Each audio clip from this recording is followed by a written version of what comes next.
ಚಲಿಸುತ್ತಿದ್ದ ಕಾರಿನಲ್ಲಿ ಆಕಸ್ಮಿಕ ಬೆಂಕಿ ಸಂಭವಿಸಿ ಕಾರು ಸುಟ್ಟು ಹೋದ ಘಟನೆ ಸುರತ್ಕಲ್ ಫ್ಲೈಓವರ್ ಕೆಳಭಾಗದಲ್ಲಿ ಮೇ 28ರ ಬುಧವಾರ ಸಂಜೆ ನಡೆದಿದೆ. ಕಾರು ಚಲಾಯಿಸುತ್ತಿದ್ದ ಮಹಿಳೆ ಬೆಂಕಿ ಕಂಡು ಕಾರಿನಿಂದ ಇಳಿದು ಬಂದಿದ್ದು ಪಾರಾಗಿದ್ದಾರೆ. ಕಾರಿನಲ್ಲಿ ಇತರ ವಸ್ತುಗಳನ್ನು ಕೆಳಗಿಳಿಸಿದ್ದಾರೆ. ಕಾರಿನಲ್ಲಿ ಶಾರ್ಟ್ ಸರ್ಕ್ಯೂಟ್ ಆಗಿ ಬೆಂಕಿ ಹೊತ್ತಿಕೊಂಡಿರಬಹುದು ಎಂದು ಅಂದಾಜಿಸಲಾಗಿದೆ.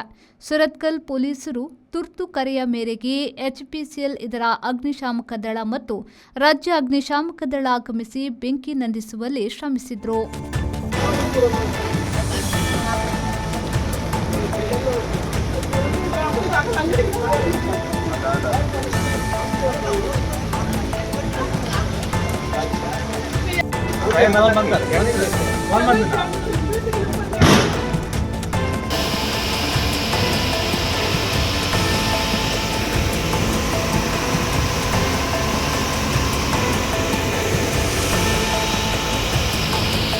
ಶರಸಾಲಿಯನ್ B4 ನ್ಯೂಸ್ ಮಂಗಳೂರು.